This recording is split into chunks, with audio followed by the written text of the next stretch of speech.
지난 2년간 제가 마가복음 강해를 통해서 우리 함께 은혜를 누렸습니다. 오늘부터는 누가복음 강해를 시작하게 되었습니다. 오늘 본문 말씀을 좀 길게 잡았는데 그것은 성탄절에 맞추려고 보니까 본문이 좀 길어졌습니다.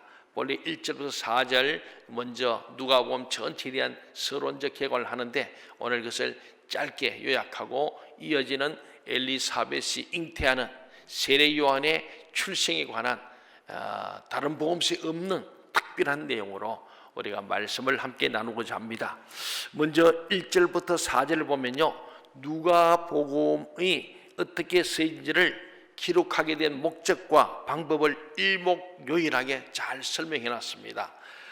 이런 내용을 쓴 이유는 누가복음을 데오빌로라는 당시 로마 제국의 아주 고위급 우리 관리였던 이 데오빌로에게 헌정하는 것, 다시 헌액하는 그런 식으로 이 글을 써서 데오빌로의 이름으로 시작합니다. 데오빌로는 헬라어로 데오, 하나님을 말합니다. 빌로는 필로스, 사랑한다는 겁니다. 그래서 하나님을 사랑하는 자, 이게 데오빌로입니다. 이게 실제적으로 로마 제국의 고위 관리였던 데오빌로에게 보낸 편지입니다만은 오늘은 헬라인에게나 오늘 이방인 우리들에게 하나님을 믿는 자, 믿고 싶어하는 자, 하나님을 사랑하는 자, 그 뜻대로 부르심을 입은 자들에게 모든 합력하여 선을 이루게 하시는 데오빌로에 대한 얘기로 출발됩니다. 데오빌로는 당시 복음을 받은 지 얼마 되지 않은 초신자였을 것으로 여겨집니다. 그래서 누가는 데오빌로뿐만 아니라 헬라인과 이방인으로서 예수님을 믿은 지 얼마 되지 않은 사람들이 그리스도에 대해서 더 정확히 확실하게 알게 하기 위해서 이 책을 쓴다. 이때도 많은 사람이 예수에 관해 책을 쓰려고 붓을 든 사람이 많았다. 나는 차례대로 아주 일목요연하게 내 나름대로의 주신 성의 영감으로 이 복음을 쓰므로 예수가 누구인지 그리스도가 누구인지 이 복음에 대한 것을 정확하게 기술하려고 의사였던 누가가 이것을 기록합니다. 그래서 원래 누가복음은요, 다른 복음과 좀 다른 것이 이 환자 치유가 많이 나와요. 의사의 관점에서 보고. 또 굉장히 선한 사마리아나 돌아온 탕자에게 나오면서 동정, 척은 이유고 불쌍히는 긍휼을 지심이 많은 복음이 누가복음입니다. 그래서 누가복음은 참 귀한 또 복음입니다.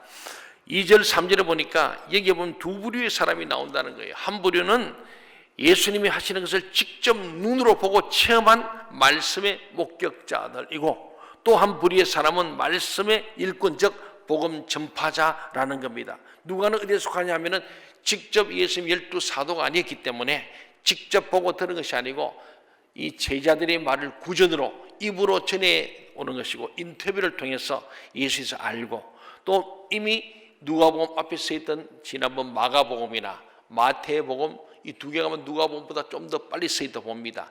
이런 기록들을 문서를 참조해서 종합적으로 썼으니까 누가는 상당히 더 정확하고 좀 더 첨삭이 된 그런 내용이 되는 것입니다.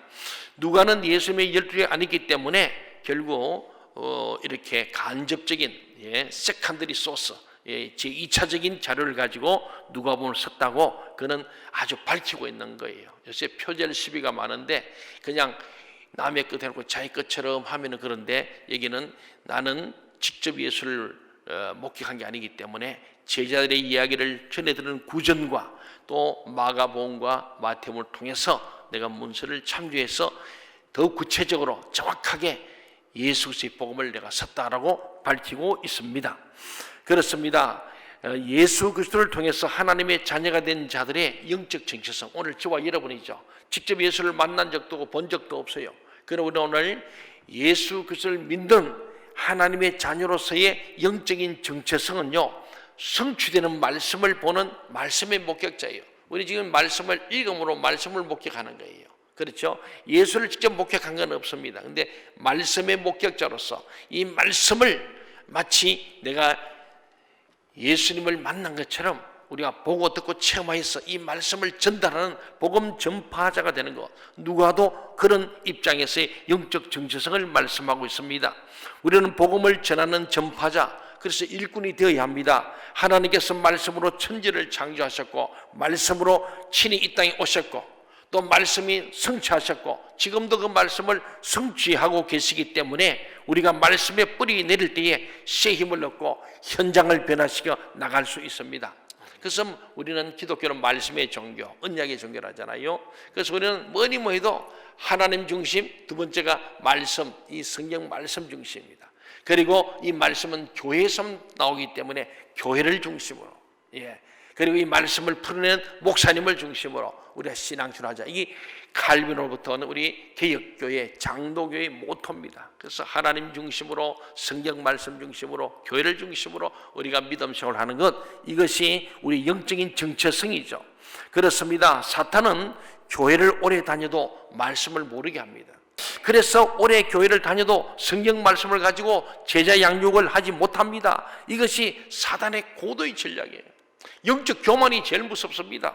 되지도 않으면서 된 줄로 생각해요. 성경 말씀을 몰라요. 어떻게 알 수 있느냐? 어떤 우리 인생살에 사건이 생겼어요. 부부 문제가 생기고 자녀 문제가 생기고 사업의 문제가 생기고 신앙적인 갈등이 왔어. 그때에 진짜 이 사람은 하나님 중심으로, 말씀 중심으로 하나님께 묻고 기도로 묻고 말씀으로 듣고 성령의 깨달음으로 순종하는가? 아니, 그거 보면은 이 사람이 말씀을 아는지 뭔지 아는 거예요. 말씀이 우리는 알고 믿고 그대로 행해야 되는 겁니다. 아멘. 하나님 나라는 말이 있지 않고 능력이 있거든요. 그럼 열매를 맺어요. 열매를 맺지 못하면 아무것도 아닙니다. 사탄은요, 우리가 말씀을 못 듣도록 방해 많이 합니다. 오늘 교회 올 때도 올까 말까부터 해가지고 오면서 평소에는 괜찮은데 차가 빵꾸가 나 있고 말이죠. 또 차가 누가 앞을 가려놓고 막 그래 성질나게 만듭니다. 또 교회도 주차장에 오니까 평소에 그 친절하던 주차 요원이 오늘따라 뒤로 빼고 다시 넣으라 그러고 막 그럽니다. 막 성질 나는 거예요. 그래서 예수님께서 10분의 비유를 하시면서 마태복음 13장에서 우리 속에 자기 아집, 고집, 자기 생각이 많은 돌덩어리처럼 굳어진 게 있으면은 은혜를 못 받아요. 돌밭에 떨어진 씨는 잠시 돌 사이에 흙이 좀 있어 거기에 내려서 뿌리를 내린 듯 하다가 결국 말라 죽어버린다. 그게 사단이가 결국은 돌덩이가 자꾸 만드는 거예요. 그래서 우리 마음속에 돌 같은 내 마음 혼독여 주소서. 그래서 우리 일찍 와서 기도로 회개하고 찬송하면서 마음을 다 여는 거예요. 또 우리 교만한 마음은 반질반질한 세멘트, 아스팔트 같아가지고 씨를 뿌렸더니 씨가 툭툭 튀어. 그러니까 씨가 절대로 뿌리낼 수 없으니까 누구냐? 새가 와서 물어가 버린다. 그 새가 사단입니다. 말씀 들은 건 다 뺏어가 버려요. 은혜 받은 건 다 뺏어가 버려요. 또 좀 말씀이 떨어져서 자라만데 밭은 밭이요. 근데 찔레밭이고 가시밭인데 떨어지니까 흙이 있으니까 찔레와 같이 뿌리 내리고 잘 자라요. 어느 게 자라다가 세상 염려 근심, 세상의 것들에 이 세대를 유행 쫓아가다 보니까 그것이 길을 눌러가지고 그래서 기운이 빠져서 결국은 열매를 맺지 못하게 된다. 예수 믿는 사람은 열매로서 우리는 증거하는 거예요. 열매. 그러니까 예수를 잡는 사람은 그래서 예수님 말씀 요한복음에서도 너희가 열매를 많이 맺으면 내 제자인 줄 알리라. 아멘. 말씀의 열매는 결국은요, 말씀의 전달자가 되어야 합니다. 아멘. 말씀의 전달자인 선지자로 죄에서 자유케 해주는 제사장의 직분으로 왕같은 제사장의 신분을 우리 주셨잖아요. 그러잖아요. 그런데 우리가 그 직분을 감당해야 되는데 못하고 있는 겁니다. 하나님의 말씀을 선포할 수 있는 훈련되어진 준비된 성도라는 거예요. 성도가 뭐냐? 하나님 말씀을 듣고 그 말씀에 은혜 받고 내 속에 말씀이 자라 움직여서 그 말씀을 전할 수 있는 자가 성도예요. 주신 언약을 붙잡고 영적으로 무장하시기 바랍니다. 아멘. 그러면은 치유가 일어나고요, 여러분에게 잠재되어 있던 달란트가 발견되고 상상도 못할 놀라운 역사가 일어날 것입니다. 아멘. 제 말이 아니고 예수님이 그랬어요. 12 제자에게 말했잖아요. 너희가 성령이 받게 되고 너희가 은혜를 받게 되고 때가 되면은 나보다 더 큰 일도 할 것이다. 아니, 전능하신 하나님이신 그 예수 그리스도께서 12 제자 겁 많고 도망가고 엉뚱한 소리하고 예수를 팔아먹고 배신하고 이런 존재들에게 너희가 지금은 미숙해서 그러지만은 장차 성령이 임하면 너희가 권능받아서 땅끝까지 증인될 것이다. 나는 나사렛, 갈릴리, 예루살렘, 예수로 끝났지만 너희는 이 유대 땅을 벗어나서 전 세계 5대 6대주에 이 복음을 전하는 나보다 더 큰 일을 할 것을 말씀하고 있잖아요. 예수님 이만한 교회 한 적이 없어요. 예수님은 교인이 12밖에 없었다니까. 그러니 저도 예수 더 큰 일을 하고 있는 거예요 지금요. 예수 이런 교회를 지어본 적도 없어. 비행기도 못 타봤어 예수님은. 그렇잖아요. 그 주님이 그런 얘기를 떠나서 정말로 복음을 전하게 되면 이 복음의 씨앗은 무한한 가능성을 얘기하신 거죠. 사랑하는 여러분, 우리가 주님이 우리에게 주신 것처럼 삶의 현장에서 말씀 성취의 응답을 누리시기를 주의 이름으로 축원합니다. 아멘. 옛날에 어떤 스승이 제자에게 이런 숙제를 낸 거예요. 제자를 모아놓고 얘들아, 이 항아리가 밑이 빠져서 밑 빠진 항아리를 주면서 여기 물을 좀 채워봐라. 그 제자들이 뭐 각자가 이러자 저러자 열심히 해서 물을 채우니까 물이 채워지요 안 채워져요? 예, 밑 빠지면 이제 안 채워지는 거예요. 그래서 다 포기할 쯤에 한 제자가 지혜를 발동했어요. 항아리에 물을 채우는 것이 아니라 이 항아리를 물속에 집어 넣으면 되겠구나 하고 항아리를 물속에 딱 집어 넣어서 저 항아리에 물이 찼어요 안 찼어요? 예. 아, 이쪽은 이해했는데 이쪽은 이해가 못해. 답을 못하네. 난 항상 이쪽이 좀 걱정이에요. 물이 차버렸어요. 이해갑니까? 항아리 밑빠진 항아리 아무 물 부어도 안 되는데 항아리를 물속에 집으니까 항아리가 물이 꽉 차가지고 넘치는 거예요. 여러분, 우리 신앙에도 이런 인식과 발상의 대전환이 필요합니다. 아멘. 다 옛날식으로 믿으면 안 돼요. 내 생각을 버려야 돼요. 자기 고집 가지고 예수 믿으면 안 돼. 여러분, 정말 하나님의 말씀의 능력을 믿고 하나님의 말씀이 그대로 현장에서 성취될 줄로 믿고 이 말씀 속에 들어올 때에 말씀의 능력이 나타납니다. 아멘. 급쟁이였던 베드로가, 배신하고 도망갔던 베드로가 어떻게 변화됐습니까? 성령 받고 순교할 만큼 담대해졌어요. 무식했던 베드로가 베드로 전후서 얼마나 귀한 말씀을 설교 유식해지는 거예요. 말씀이 능력되니까 하나님께서 뛰어나게 하시는 거예요. 아멘. 교회를 핍박하고 믿는 자를 잡아가두던 사울이 변하여 바울이 되잖아요. 세계 최고의 선교사가 됐잖아요. 신작의 절반을 기록했잖아요. 말씀 속에 들어가면요 위대하게 되는 줄 믿습니다. 아멘. 저는 우리 교회가 60을 맞으면서 굿투 그레이터, 좋은 교회, 훌륭한 교회를 넘어서 위대한 교회로 가야 된다. 어떻게 위대한 교회로 훌륭한 거 좋은 교회 머무는 그걸 뛰어넘어 보여야 돼요. 박차고 나가서 위대하게 되는 것은 말씀과 성령의 능력을 겸비할 때 가능해요. 아멘. 저만 아니라 우리 온 성도들이 말씀과 성령의 능력을 겸비할 때 우리는 위대한 교회가 될 줄로 믿습니다. 아멘. 그렇습니다. 여러분 신앙이 자라시기 바랍니다. 여러분이 날마다 현장에서 예수 그리스도를 전도하고 많은 영혼들에게 새 생명을 전해주는 말씀의 목격자, 말씀의 증인되는 현장 전도 제자가 다 되시기를 주의 이름으로 축원합니다. 아멘. 두 번째는 5절부터 25절에 보니까 엘리사벳이 세례 요한을 잉태한 내용이죠. 예. 이게 바로 오늘 설교 제목처럼 새 역사의 여명이 열리는 거예요. 세례 요한은 예비자, 준비하는 자고 예수님을 오게 하는 새 역사의 여명의 주인공입니다. 5절에서 7절 보면요, 유대왕 헤롯 때에 아비야 반일의 제사장 하나가 있었는데 그 이름이 사가랴입니다. 그리고 아론의 자손이 바로 그의 아내 엘리사벳입니다. 아론도 제사장 계리고 아비야도 제사장 계리입니다. 그 두 제사장 가문이 태어난 훌륭한 경건한 이들은 정말 의인의 삶을 산 거예요. 하나님 앞에 의인이었고 주의 모든 계명과 규례대로 흠이 없이 행했다는 겁니다. 그들은 하나님 앞에 의인이었음에 불구하고 자녀가 없는 부족함이 있었어요. 여러분, 의인의 삶을 살아도 고난이 있습니다. 의인의 고난 잘 이해할 수 없잖아요. 하나님, 내가 이렇게 주님 앞에 충성되게 헌신하는데 왜 내게 이런 고난이 옵니까? 많은 질문합니다. 그런데 이렇게 훌륭한 엘리사벳과 사가랴, 의인에게도 고난이 있고 부족함이 있다. 이것이 우리는 또 하나의 메시지고 복음입니다. 노아도 이삭도 한나도 자녀가 없었고 그들은 그 문제로 하나님께 오랫동안 더욱 기도하고 의지했습니다. 자녀가 없었다는 사실은 그들의 믿음을 단련시켰고 그들에게 영적 유익을 주었을 것입니다. 사랑하는 여러분, 주 안에 있는 자에게는 고난도 도리어 유익이 되는 것을 믿으시기 바랍니다. 아멘. 주님만 붙들고 있으면 고난이라 그 고난을 통하여 반드시 축복이 될 줄로 믿습니다. 아멘. 그렇잖아요.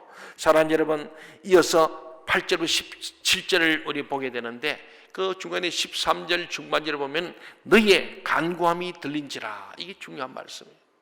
사가랴가 많은 사람 중에서 아비야 반열이 반차를 따라서 올해의 제사장이 되는데 제비를 뽑았는데 역시 사가랴가 뽑혀서 성전에 들어가야 된 거죠.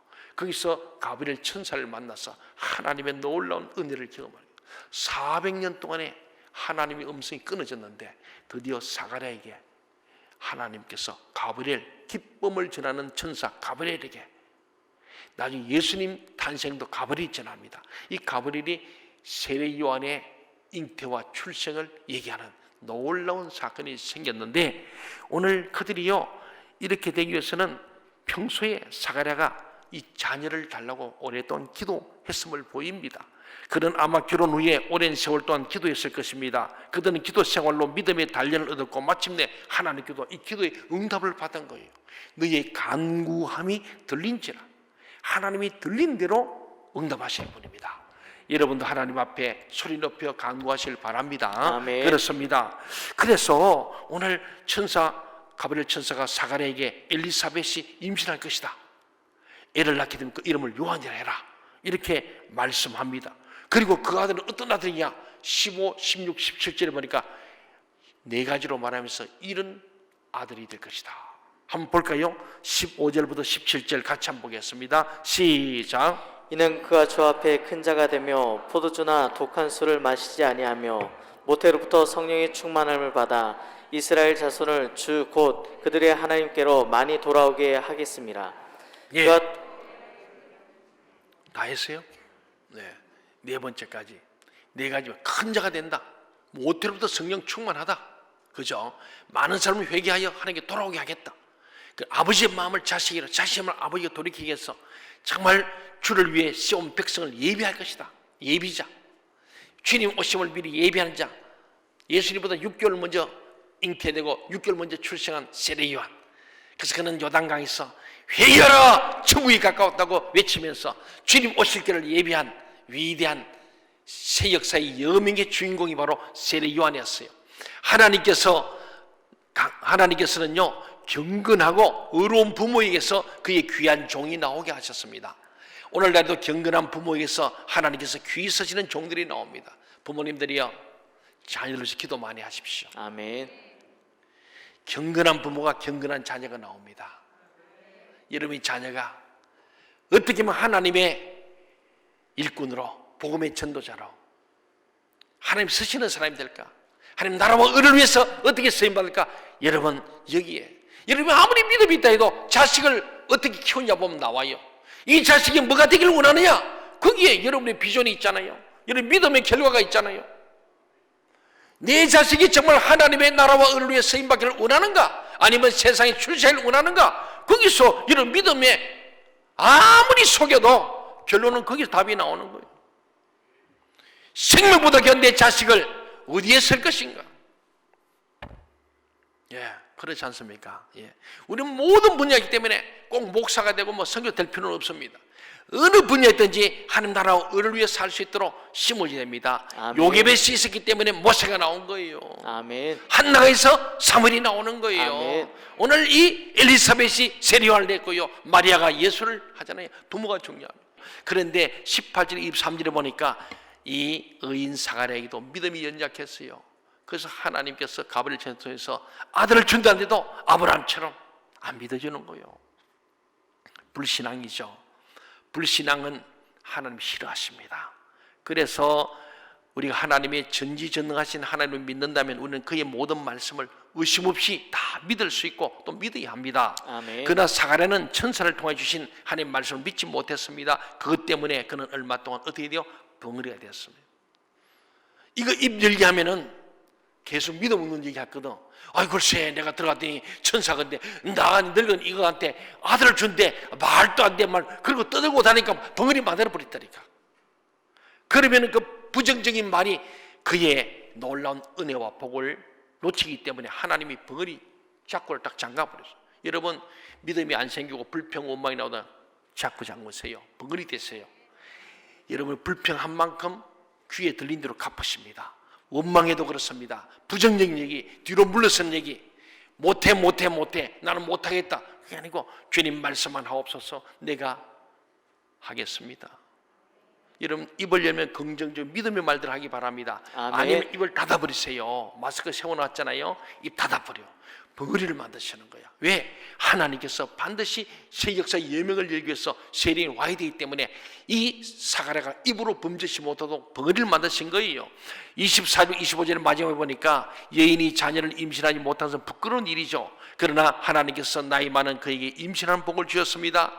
과거에 오랫동안 사가랴와 엘리사벳 부부에게 자녀를 주지 않으셨던 분도 하나님이셨고, 지금 놀라운 기적 같은 역사로 엘리사벳을 임신하게 하신 분도 하나님인 줄 믿습니다. 하나님께서는 온 세상의 주권적 섭리자입니다. 그가 기뻐하신 일들을 하늘과 땅에서 다 이루시는 분이에요. 하나님은 모든 주권자입니다. 여러분 어디에 목숨을 겁니까? 요새 유한은 영혼을 다 모아서 뭔가를 하려고 영혼에 있는 모든 영혼까지 끌어올리는, 그래서 아파트 사는 게 우리 인생의 목표입니까? 우리는 주님 말씀합니다. 너희는 먼저 그의 나라와 그의 의를 구하라. 그리하면 아멘. 이 모든 의식주를 내가 책임져 주마. 영끌해서 하나님 나라와 의를 위해 살아야 할 줄 믿습니다. 아멘. 뭐 집 사고 차 사고, 그거는 주님이 그리하면 더하시는 보너스지, 그건 부차적인 거예요. 그게 주목이 되면 안 됩니다. 한 나라와 의를 위해 살다 보면 하나님이 그 모든 것을 더해 줄 줄로 믿으시기 바랍니다. 마지막 결론입니다. 본문의 교훈은요, 첫째로 우리는 의로운 삶을 살아야 한다. 엘리사벳과 사가랴처럼. 둘째로 우리는 기도 응답 믿어야 합니다. 아멘. 불신하지 말고 하나님 말씀하면 그대로 믿으십시오. 아멘. 세 번째로 우리는 하나님 말씀을 믿어야 합니다. 말씀을 아멘. 믿어야 합니다. 말씀은 곧 우리에게 새 역사의 여명이 열리게 하는 키거든요. 선지자 말라기 이후에 하나님의 음성이 단절된 어두운 역사의 지평 위에 400년의 기나긴 암흑을 헤치고 바야흐로 하나님의 백성들에게 역사의 여명이 밝아오기 시작했습니다. 율법 종교가 위선으로 전락했을 때 하나님은 그 종교를 폐쇄하기를 희망하셨어요. 저는요, 요새 코로나 때문에 교회 집합 금지 명대로 갈 때 아주 두렵고 떨리는 마음이 드는 거예요. 왜? 이 말라기 1장 10절 말씀이 기억나더라고요. 한번 볼까요? 말라기 1장 10절에 보면요, 너희가 드리는 이 모든 예배가 헛되고 위선적이고 가정스럽다. 더 이상 이 성전문을 좀 닫을 자가 있으면 좋겠다. 교회 문을 폐쇄하겠다는 거예요. 어떨 때 헛된 예배 드리고 위선적인 예배 드리고 가짜 예배 드리면 문을 좀 닫아버리겠다, 이런 말씀 하잖아요. 너희가 손으로 드린 것도 받지 않아. 왜? 속이니까. 하나님 앞에 온전한 예물을 드리지 못하고. 그래서 말라기서 전체가 그거예요. 너희가 가짜로 예배드리고 다 쓰고 남은 찌끄러기 내한테 갖고 왔지 않냐? 그러고도 너희가 나를 섬기냐? 우리 언제 그랬습니까? 흠 있는 거 절름발이 재물 갖다 놓고 우린 다 했다고 그러지 않냐? 나 그런 거 이제 신물난다. 이제 제발 좀 예배드리지 말아라. 내가 문 닫으면 좋겠다. 얼마나 무서운 얘기면, 성전문을 누가 닫을 자가 없느냐? 우리가 정말 회개하고 스스로 겸비할 때에 하나님께서 다시 은혜 줄 믿습니다. 아멘. 종교의 부패는 종교 지도자들이 타락으로 대표됐죠. 그래서 말라기 1장 전체 그 얘기를 합니다. 지도자들이 다 부패했다는 얘기를 하고 있습니다. 그러나 이 암흑의 기간 중에 하나님은 그 구속 사역의 결정적인 시기를 준비하고 계셨어요. 그 계시의 절정인 메시아의 성육신, 이 성탄절을 예배해 놓으시고 그에 앞서 역사의 향도 역할을 할 인물을 선택하는데, 그게 바로 제사장 가문에 있는 엘리사벳과 사라를 선택하고 거기에서 세례 요한이 오게 되는 거예요. 율법의 시대가 가고 은혜의 시대가 밝아오는 새로운 역사의 길목에서 이들 부부의 이름이 하나님께 선택됨으로써 새 역사의 여명은 시작되었습니다. 예비자 세례 요한의 출생은 예수 그리스도의 탄생을 준비하는 새 역사의 여명이었습니다. 성탄절은 이 새 역사의 출발을 알리는 기쁨의 신호탄이기 때문에 우리는 메리 크리스마스, 기쁘다 구주 오셨네. 이번에 우리 교회도 저 위에 십자가에서 아주 멋지게 내리고요, 깔끔하게 했습니다. 그 밑에 메리 크리스마스 해피 뉴 이어, 아주 돈 좀 들었습니다만은 멋지게 놨습니다. 정말 이 기쁜 소식은 암흑에 400년간 하나님의 음성이 끊어져 버렸어요.